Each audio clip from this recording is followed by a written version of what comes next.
Thank you, though.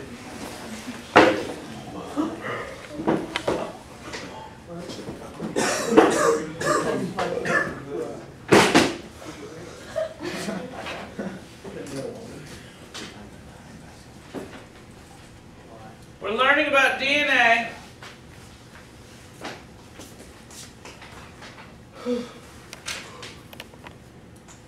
And how DNA is used in the cell to make stuff.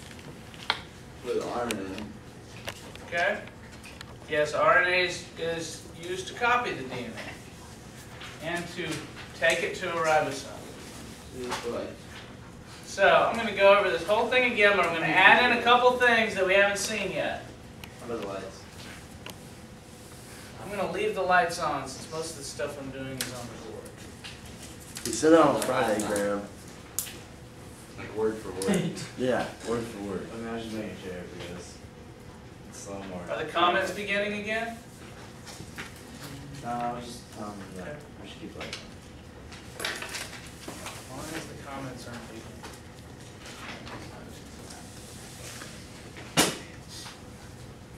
All right.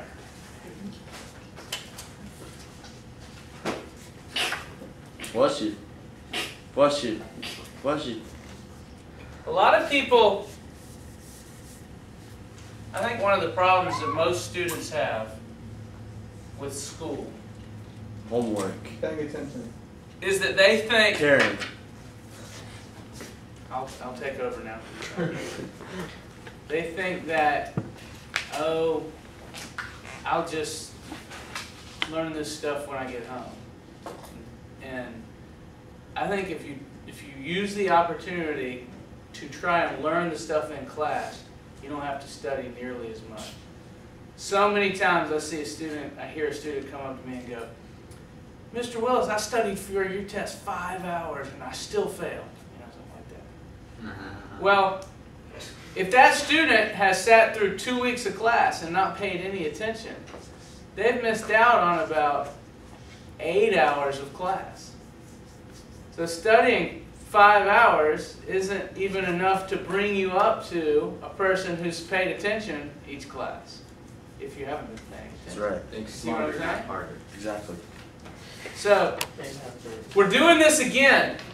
Learn this now. This is like studying. And you should, if you learn this now, you won't have to study it much for the test. You'll already know. Okay? Ask questions if you don't understand something. It's really not too bad. There's a lot of stuff going on. But once you understand what's going on, it's really not that difficult. Question? Yes? Are we going to have 2 essays or an essay and like a problem sheet type thing? 2 essays this time. The first essay is transcription translation. That's this, making a protein. The structure of DNA and making a protein. That's the first essay. The second essay is next chapter, and I don't remember what it's on. Okay, you ready? Yes. All right, here's DNA in the nucleus. DNA is made up of these things right here. Raise your hand if you know what these things are called. Right. Tucker. Nucleotide. These are nucleotides. Raise your hand if you know what a nucleotide is made of. There are 3 parts. Bennett? A nitrogen base, a sugar, and a phosphorus. A nitrogen base, a sugar, and a phosphate. Good job. He was close. Good job. Raise your hand if you know the 4 types of nitrogen bases that there are. Nitrogen bases actually come in 4 different types. Drew, go for it. O, A, C, and G. A, C, G, and what? T. T. T. Which stands for, raise your hand if you know what those letters stand for, Graham. Cytosine, thymine, guanine, and Adenine, thymine, cytosine, guanine. Very good. Okay. Those are the 4 types of nitrogen bases. Good. Questions or problems with that? No. Now, the bases come together in the middle of the DNA strand and bind together. And there are some pairing rules. Raise your hand if you know what the pairing rules are. Vanessa. A with T and C with G. Adenine always pairs with thymine. Cytosine always pairs with guanine. Very good. You're the cheesies Okay. and Tucker Anderson. Raise your hand if you know the bases are actually divided. There's always a purine bonded with a pyrimidine. Raise your hand if you know which ones are the purines and which ones are the pyrimidines. Anthony? Are the purines A and G? That's correct. The Yeah, that's purines are A and G. Georgia, people from Georgia are pure. Is that how you remember that? No, I'm from Texas. So I Oh. don't know. Okay. You don't have to remember that. All right. Anthony's. I just find it. And this double helix molecule spirals around. It goes in a spiral, and it actually makes one twist for every 10 bases you count up. So if I counted 1, 2, 3, 4, 5, 6, 7, 8, 9, 10, from the bottom to here, it would make one full twist in that. Well, I had a question, bro. Yes? In that picture, there's more than 10. Yeah, but it's not twisted there. That would be 2 twists. Do they have?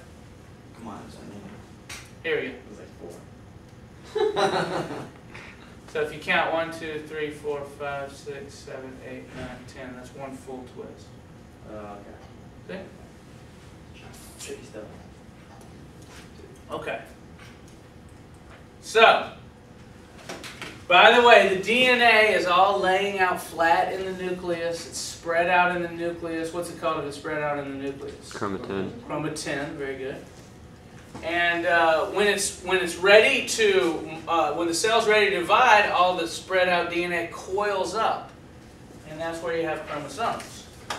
A chromosome is all the DNA coiled up into these cells. Okay? And why do we see a chromosome made of 2 sister chromatids? Why is that? Copies. Why not? Yes, it's copies. This has copied itself exactly. And so you see 2 of them when the cell's about to divide, because it's going to form 2 cells, and each cell needs a copy of the DNA. So this is this. I mean, this is this all wound up. Got all that? That's a little review from the last few chapters. Now, what does the DNA do? It codes for proteins, meaning the letters on the DNA will end up making a protein at the ribosome. This is how life works. The cell uses the code to make proteins, and proteins can do jobs in the cell. Proteins can take stuff together, pull stuff apart, can make doorways, can make structures. Proteins are very useful. So the code is for making proteins. Okay? So let's see how we make proteins. Well, there is an enzyme called Rna Polymerase, that comes up to the DNA double helix and unwinds it and unzips it. That was helicase. DNA helicase is involved when DNA is copying itself. This isn't that process. This isn't DNA copying itself. This is making a protein. Okay? So we're not using helicase here. This is a different enzyme, Rna Polymerase. It unwinds the DNA, and then it takes RNA nucleotides one by one, and it sticks the RNA nucleotides, click, one by one, click, onto the template DNA strand. Have you ever heard that word before, template? Yes. We call this the template strand. I don't think I would click. Here's another one. Click. And another one. Click. And another one. Click. Ah. Now we've copied the DNA into a bit of RNA. What's the difference between RNA and DNA? One RNA is 2 oxygens. RNA is 1. Oh, it has ribose instead of deoxyribose. RNA has ribose instead of deoxyribose as the sugar. That's why they call it RNA instead of DNA. There's another difference. It has One less oxygen. Yeah, one less. Deoxyribose. Well, that's the difference between ribose and deoxyribose. But what's another difference Oh, between? instead of T, it's U. Ah, there's U instead of T. Oh, it's pink instead of white. So if this is TCAAGC, this is A, G, U, U, C, G. G. U's instead of T's. Google. And so we have made a copy of the DNA, but it's a reverse copy, kind of like a photographic negative. Hogan, you getting all this? We did all this Friday, and you missed a lot of it. So it's kind of confusing. You can stop me and ask. You may want to watch Friday's video. Then the RNA has been made, and by the way, RNA is a single-stranded molecule, where DNA is a double-stranded molecule. Those are the three major differences. Ribose instead of deoxyribose, uracil instead of thymine, single-stranded instead of double-stranded. Three differences. I could see a question where I would say, which of the following is not a difference? And I would list the three, and then I would put one in that's fake. Or you could just say which one is a difference. Three things. Bro, what was the last one? Single stranded instead of double stranded? Single-stranded instead of double-stranded. You know this stuff. It's all over. Now, the RNA then breaks free, and it's going to leave the nucleus. But wait! There's one. This is something new that I didn't teach you on Friday. The RNA first has to undergo something that we call RNA processing. The RNA is really not able to leave the nucleus yet. The RNA has to be changed around. And by the way, before I do that, the DNA is going to go back together. So the DNA... Who's that thing? Zip it back? Yeah, the RNA polymerase actually is going down, unzipping, and then behind it, it comes back together. That's fun. Good question. So, what is this RNA processing that I'm talking about? Well, this RNA strand, and I'm going to use this one. This is longer. This RNA strand needs to get out of the nucleus. It needs a cap. That's a cap. And it needs a tail. That's a tail. Like A cap and a tail have to be put onto the RNA. The cap is actually a modified guanine nucleotide. So this is one of the guanines, nitrogen bases, and it's put on the top. And there's a little bit different about it. I don't even know what the difference is. All I've ever heard is it's a modified guanine. So there's a guanine cap put on it, and a long tail put on it. What is the tail? It's a bunch of adenine nucleotides. It's about 100 to 200 adenines are just stuck on the end. 1, 2, A, all the way down. About 100 or 200 of them. Why does it need a cap and a tail? Scientists don't really know. They think the cap allows it to attach to the ribosome. And they think the tail tells it how long it can live. The longer the tail, the longer the mRNA will live. The shorter the tail, the faster the cell destroys this thing.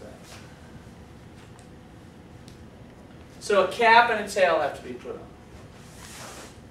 Okay? Another thing that has to happen that we hadn't talked about. There are areas of the RNA that aren't useful, that are going to have to be cut out. There are actually nonsense words, nonsense letters. And those letters are spliced out. Special enzymes come up and they take a big portion of it and they snip it out. They make it loop around and they snip it out. Do they take out more than you need to, or only that one nonsense one? They take out, actually, there are several places. This thing is actually real long. And there are several places they will loop and cut out. Snip it on out. And those enzymes that cut out the nonsense portions are called spliceosomes. Spliceosomes are special enzymes that come up and snip out these nonsense portions. And we call the nonsense portions that we don't need introns. So this is an intron, and the intron is going to have to be cut out. And the parts that we do need that aren't going to be cut out are called exons. So you have introns that have to be cut out and exons that have to be left there. And I have video footage of that. Do you want to see it? Yes. Why are these nonsense ones there? Great question, Hogan. Why are there nonsense portions there? Well, DNA is actually a code that is passed along from generation to generation. And when we study evolution next section, we'll see that organisms evolve and change. And as organisms change, some of the information becomes not needed anymore. Like, for instance, did you know human fetuses all have webbing between their fingers and toes? Did you know that? As little fetuses growing in our mommy's tummies, we all had webbing between our fingers. Why is the webbing there? So we can swim faster? It suggests that we may have come from organisms that were aquatic at some point. But we aren't aquatic. So that stuff is eaten up and destroyed. Well, you can kind of think about these introns that way. It's old code that's not useful anymore, and it's cut out. Yes? You know how we said like genetic DNA or diseases and stuff? Uh-huh. Is like web fingers and stuff? Is that the thing? I don't know the name of it. There are some people that are born with it and it doesn't get cut out. Is that like And they're real fast swimmers. Do you have any videos? I've always thought that one of these people born with webbed fingers and toes would be like an Olympic swimmer. Would they be like allowed? I don't know. Why wouldn't they Manage? If you're big and strong, they let you. I mean, they have web. Yeah, I know. So let's watch this little video. The orange and the green is kind of pointless. They walk. They walk. Not Halloween. They walk. Video of the introns being cut out. We didn't and they walk. Fish. Watch. Most eukaryotic genes are composed of numerous short coding sequences called exons, interspersed between long stretches of non-coding sequences called introns. The initial messenger RNA molecule copied from a gene includes introns as well as exons. Okay, hold on. Let me turn that down and let me do the talking, because that guy's kind of boring. Okay. Here's the original DNA. This line stands for this DNA strand up here. What are the numbers, bro? These numbered portions are introns. That means that's the useless stuff that has to be cut out. These blue portions are exons. That's the stuff that has to be kept. That's blue. Is that blue? Here's like a...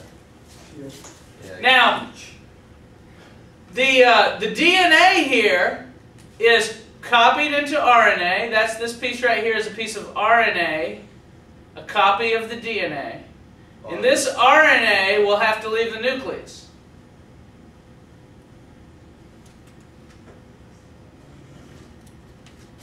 And here's the piece of RNA.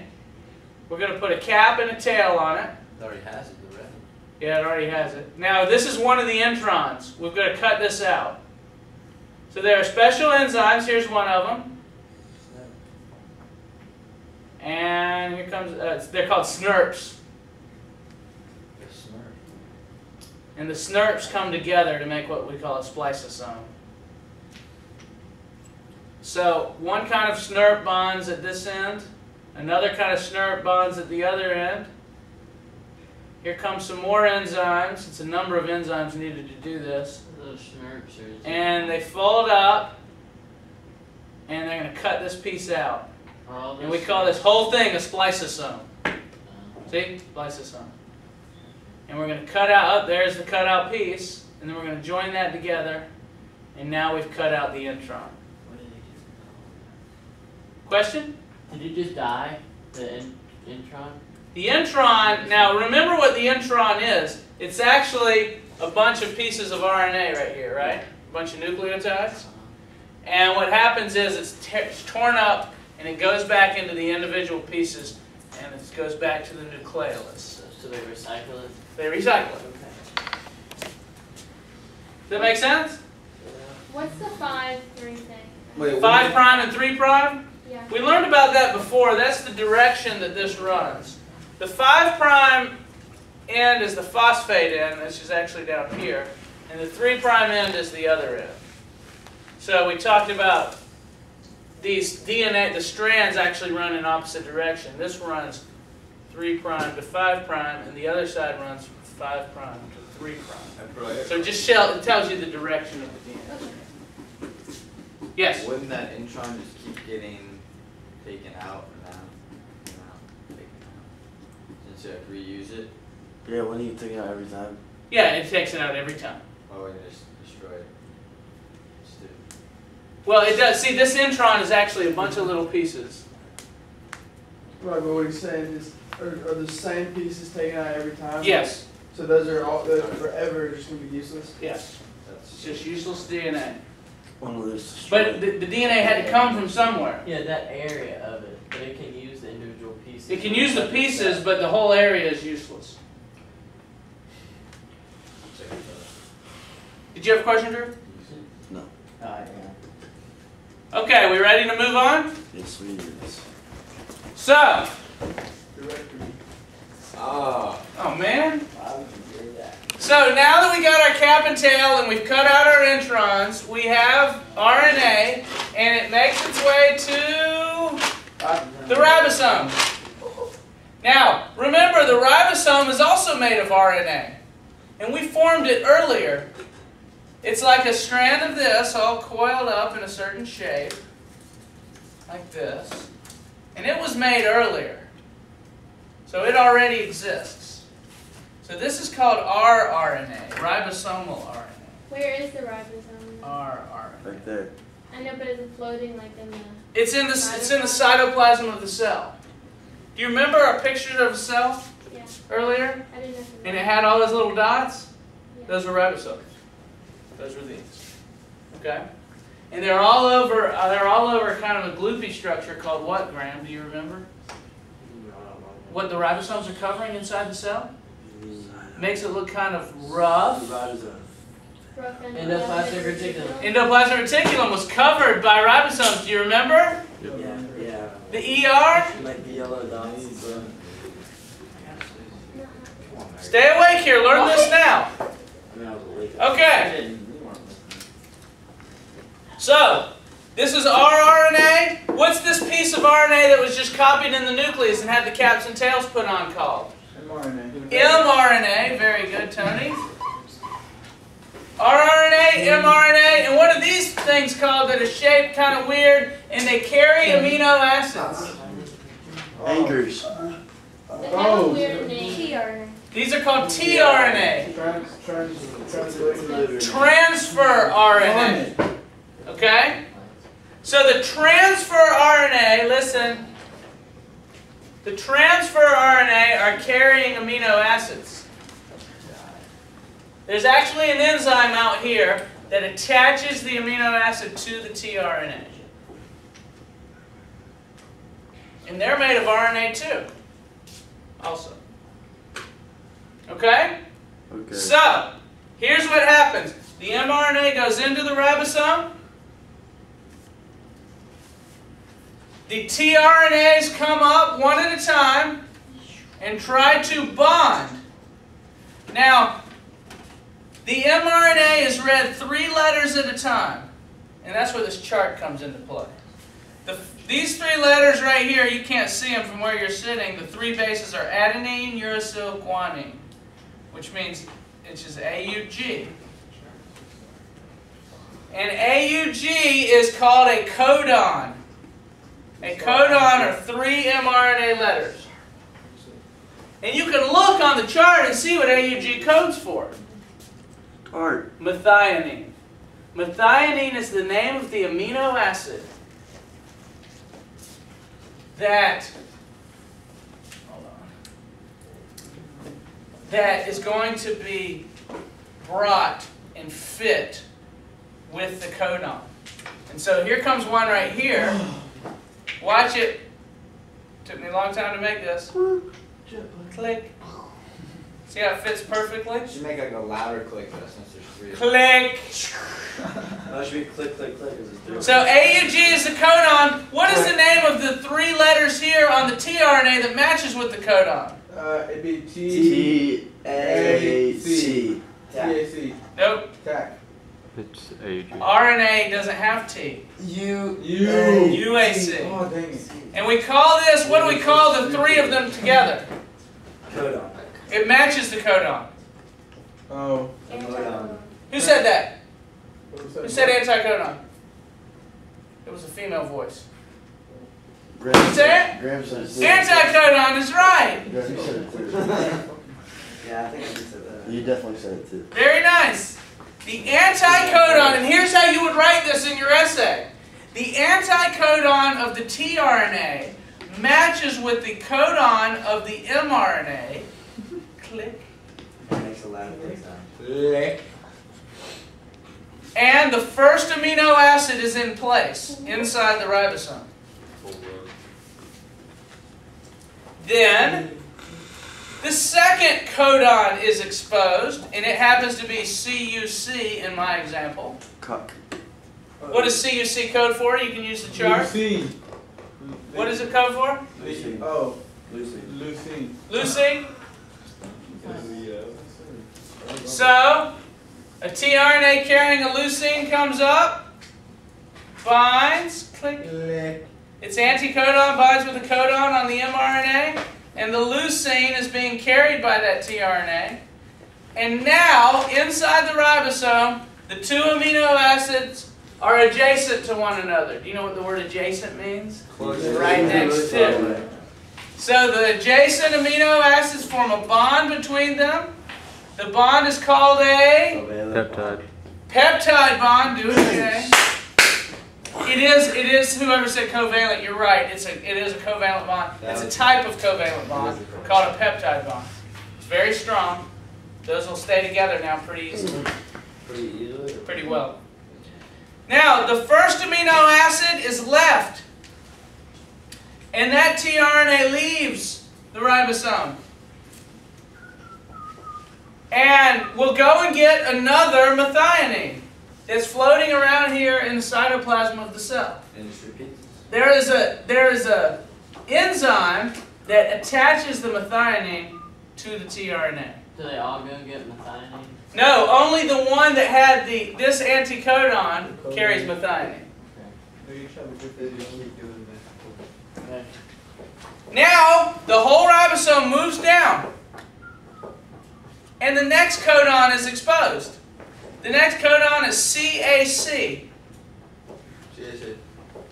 And this one right here is the right anticodon for that. Histidine. Histidine. Histidine. Is it histidine? Histidine. Whoops, so I got the wrong one up here. That's okay. It's okay. His. And the histidine and the leucine are now bonded together. And the first tRNA leaves and goes and gets another leucine, and I don't happen to have one. And the ribosome moves down. And the next codon is exposed. It happens to be GGG. Glycine. GGG codes for glycine? Yes, it does. Why is there 2 glycines? I don't 2 know. glycines. There's 4 glycines. thousands of them up here. There's 4 glycines. You mean on the chart? Yeah. Because the codes aren't, there's only 20 different types of amino acids. Yeah. And there's 64 different 3-letter codes. So a lot of the codes code for the same amino acid. Gotcha. There's 4 theronines. Yeah. I just said there's 4 glycines. Yeah. So GGG here attaches to the CCC anticodon. Now, here's something new that I didn't teach you before. Do you notice that the protein that we're forming, the whole idea here is to build a protein. This is a protein, right? A chain of amino acids. Did you notice the protein is hanging from this spot in the ribosome? The ribosome actually has 2 spots. It has a P site and an A site. The P site is where the protein hangs from. the developing protein kind of hangs from the P site. And the new amino acid is brought in to the A site. So the A site is where the new amino acid comes in. The P site is where the protein is hanging. The P and the A. So, I could say in my essay, a new tRNA bringing an amino acid comes into the A site of the ribosome and bonds its anticodon with the codon. Scientific talk. Now you're doing scientific talk. You're a little budding scientist. Anyway, sorry. The two amino acids bond. The first tRNA leaves. This moves down. Another codon is exposed, and I don't happen to have the right tRNA to fit this because I lost it. I don't know where it is. So we'll just pretend that fits even though it doesn't. Another bond is formed, and eventually this is going to stop because we have come to the final codon. And by the way, these things come in, there are about 15 of these put on per second. That's how fast this thing works. 15 new amino acids per second. So it's a very fast process. The last code, this moves over. Now in the A site there is UGA. UGA is stop codon. Stop. University of Georgia. Stop. And then this thing called a releasing factor is going to come up. It's going to bind. Click. And this tRNA will leave. And there you have a protein. It just floats away and folds up into its final, here it is, here's another one. And it's going to fold up into its final shape. And that's a protein. A protein is a folded up chain of amino acids. What happens to the RNA? The RNA remains in the cytoplasm, and the RNA will often be seen going through another ribosome. And this RNA could go through hundreds of ribosomes and make hundreds of the same protein. Wait, I have a question. Yes? Why do you have to eat a lot of protein if your body makes protein? Well, when you eat a lot of protein, you're eating these things. And they go inside your body, and your digestive system breaks these things apart into its single units. And then these amino acids float into your cells and can be used to make your proteins. Okay, so if you eat a lot of protein, do you produce more protein? If you don't eat protein, you can't produce proteins. Now what if you eat And a lot? then you'll die. What's that? What if you eat a lot of protein? Well, the protein that the cells need will be used, and the rest of the protein that the cells don't need will be turned into fat. Your body can change protein into fat, and you'll store it as fat. Okay? Good fat or bad fat? Unsaturated or saturated? It's good fat if you don't have much. Bad fat if you have too much. Okay, just the right amount. And it would be good. Good fat. Okay? You need a proper amount of protein. Video footage. Yes, sir. Oh yeah, this is awesome. A couple of video footages. It's the best. Oh, we're almost out of time. Really? Do you understand the process? That's your essay. What I just described. Y'all did well today. They walk. And then walk. This is not recommended. Can we hit the lights? Just trying to move out of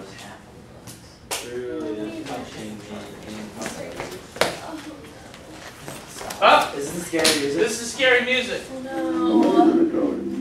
Is it really scary? C for cytosine, G for guanine, That's the DNA code. and T for thyroid. Each protein molecule has its own code, determined by the sequence of these bases.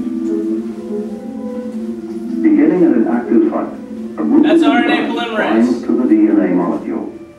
This enzyme group is able to read the coded message. That's This RNA. group travels down one strand of the helix. It chemically recognizes the bases as it passes. and matches to them other nucleosides from the surroundings, creating a new molecule. This is done according to the correct pairing rules. C with G and A with U, where U stands for uracil, which replaces thymine in this new molecule.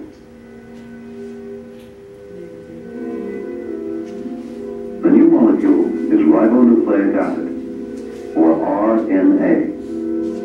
RNA is an intermediate step in the production of protein.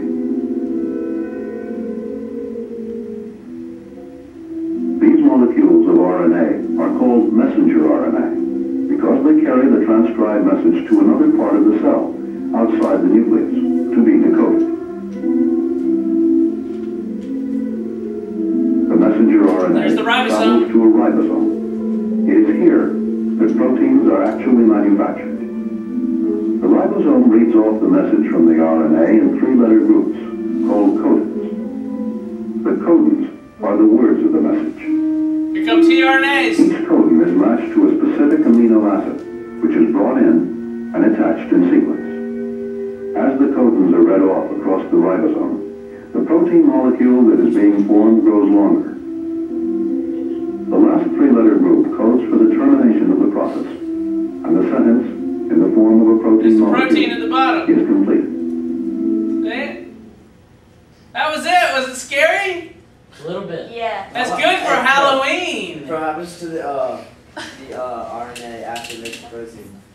It can go to another ribosome and make another protein. And eventually, okay, sorry. Eventually the RNA will be destroyed. The RNA doesn't have an unlimited life.